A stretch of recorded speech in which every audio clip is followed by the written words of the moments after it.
এই জাগুলা হচ্ছে সতীনের চাইতেও খারাপ। আপনার যে দেবরের বউ আছে, আপনার যে ভাসুরের বউ আছে, এগুলা আপনার সতীনের চাইতেও খারাপ। এরা আপনার ভালো দেখে সতীন যেরকম জ্বলে, এরা হচ্ছে যে তার চেয়ে 10 গুণ বেশি এরা জ্বলে। আপনার জামাই যদি ভালো ইনকাম করে, এদের সহ্য হয় না। আপনার জামাইয়ের সাথে যদি আপনি হাসি খুশি থাকেন, এই জাগুলা জীবনে এটা মানতে পারে না, জীবনে এটা সহ্য করতে পারে না। যত প্রকার অশান্তি আছে, মনে করেন আপনার সংসারে যত ধরনের অশান্তি, আপনার জামাইয়ের মধ্যে যত প্রকার কুবুদ্ধি ঢুকায় দেওয়ার, এই জাগুলা যেগুলো আছে ভাইয়ের বউগুলা, এগুলা হচ্ছে বেশি ঢুকায় দেয়। এগুলার যন্ত্রণার শিকার আমাদের বাংলাদেশে অনেক পরিবার, অনেক বউরা এই যাদের অত্যাচারে তাদের সংসার অনেক ভেঙে গেছে। ছাড়িয়ে এই কুটনি মহিলা কতুরি আছে, এই কুটনি মহিলাদের কারণে।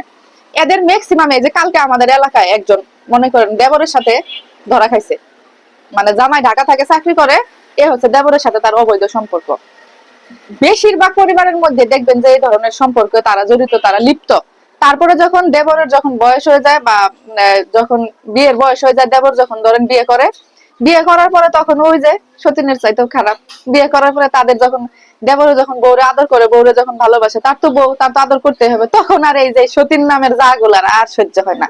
তখন মনে করেন কত রকমের অশান্তি আছে, কত রকমের যে কিছু আছে, এমনও আছে যে তারা ব্ল্যাক ম্যাজিক পর্যন্ত কইরা এই দেবরের বউকে একদম শেষ করে দেওয়ার চেষ্টা করে, সংসার ভাঙার চেষ্টা করে, দুনিয়া থেকে সরাই দেওয়ার চেষ্টা করে। এই করার মানে হচ্ছে, করার এই মূলই হচ্ছে যারা, বুঝছেন? এই কত যে মানুষ এরকম অশান্তিতে আছে, এর কোনো শেষ নাই। বিশেষ করে বড় জাগুলা আগে সংসারে যায়, সংসারে যায় সেরে মনে করেন সংসারে কর্তৃত্বটা হাতে নেয়। তারপরে তার ধরেন শ্বশুর শাশুড়ি যারা সবাই থাকে তাদেরকে ম্যানেজ করে চলে। কিন্তু যখন ছোট একজনকে সংসারে নিয়ে আসে, তখন আর এই বড় জায় আর সহ্য করতে পারে না। শাশুড়ি তাকে যদি আদর করে সেটা সহ্য করতে পারবে না, তারপরে শ্বশুরে যদি আদর করে সেটা সহ্য করতে পারবে না, শ্বশুর শাশুড়ি যদি একটা ভালো দেখে কাপড় কিনে দেয়, ধরেন একটা গিফট দিল, সেটা সহ্য করতে পারবে না। কোনোভাবে এরা হচ্ছে যে ছোট জাকে কোনোভাবে এরা সহ্য করতে পারে না। ছোট জার যদি একটা বাচ্চা কাচ্চা হয়, সেগুলাকে তো আরো দুই চোখের কাটা হিসেবে দেখে। নিজের বাচ্চাগুলারে ঠিকই 16 আনা একদম ঠিকই বুঝাই নেবে, কিন্তু জায়ের বাচ্চাদেরকে তখন আর তারা সহ্য করতে পারবে না।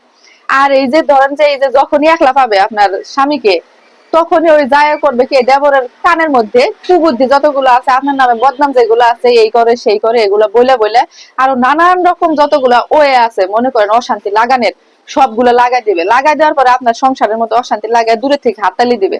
মনে মনে যে কত খুশি হয় এরা সংসারটা ভাঙ্গে ফেলতে পারলে, তা এরাই ভালো জানে। বুঝছেন? এই যে যুগের পর যুগ ধরে চলে আসা, খালি যে বউ শাশুড়ির যুদ্ধ এরকম না, এই যে যা নামের এই যে কুটনিগুলা, এদের মতো খারাপ প্রাণী আর দুনিয়াতে নাই। এদের মতো খারাপ প্রাণী দুনিয়াতে নাই। আছে অনেক ভালো যারাও আছে, সেটা খুবই কম, মিনিমাম। ধরেন 100-র মধ্যে 10% ভালো, আর বাকি 90% গুলাই হচ্ছে খারাপ।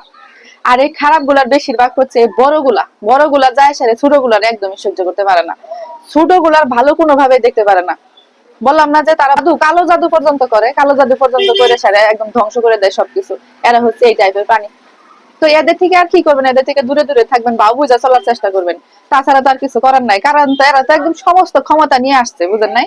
এরা হচ্ছে যে আপনার সব কাজে কর্মে ভুল ধরবে। আপনি রান্না পারেন না, আপনি এই পারেন না, আপনি সেই পারেন না, আপনি থালি ধুতে পারেন না, আপনার চলাফেরা ভালো না, নানান রকম যত খুদ আছে সব বাইর করবে। বাইর করে জামাইয়ের কাছে বলবে, জামাইয়ের কাছে বলে না পাত্তা পাইলে আপনার শাশুড়িকে পিন লাগাই দিয়ে সেরে মনে করেন অশান্তিটা লাগাই দিবে। না হলে আপনার ননদ নাসকে বলবে, না হলে পাড়ায় পাড়ায় যায় বলবে, এলাকার যে আশেপাশে ভাবিরা আছে তাদেরকে যায় বলবে যে এ তো ভালো না, এই বউটা একদমই ভালো না, এই বউটা এটা পারে না, ওইটা পারে না, সেটা পারে না।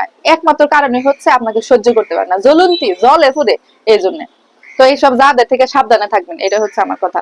ভালো থাকবেন সবাই, আল্লাহ হাফেজ, আসসালামু আলাইকুম, বাই বাই।